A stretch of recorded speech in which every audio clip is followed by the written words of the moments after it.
So Bumble well into his Twitter. Are you into Twitter? You're Mr. David Haye. I'm Mr. David Haye on Twitter. That's me, the one and only. There's a few fake ones out there, but Mr. David Haye is the real one. Yeah, I've got it on my BlackBerry, so whenever I'm doing something, I always just post up there. People are interested in some random things that I do. I get a lot of positive feedback.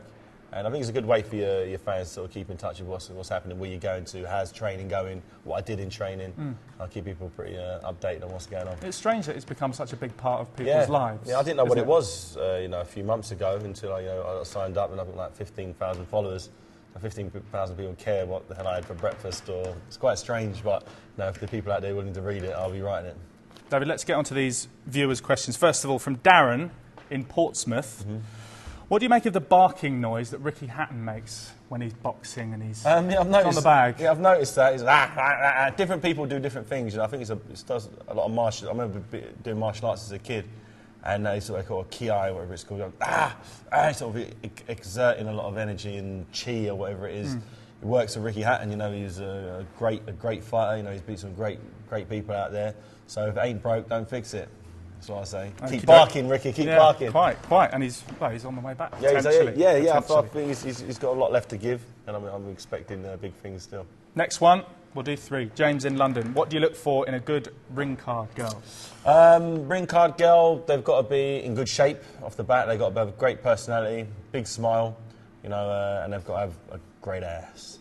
And just finally, this one's in from Mike in Preston. What is a secret tip as far as diet is concerned when you're going for a big fight? Not to eat too much in one space of time. You've got to spread your meals out over a longer duration, and stay away from saturated fats and stodgy grub.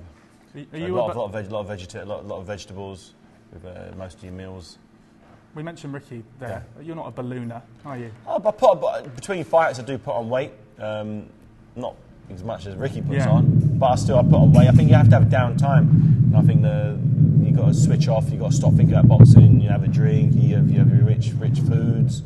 You got to let it go. Just let your body sort of rejuvenate.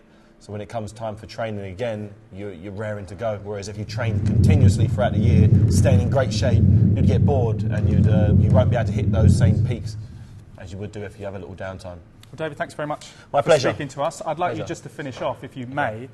Look down the barrel, promote the fight. John Ruiz coming up on April the 3rd. It's all yours. Right, on April 3rd, MEN Arena. Tickets on sale at the moment. Sky box office.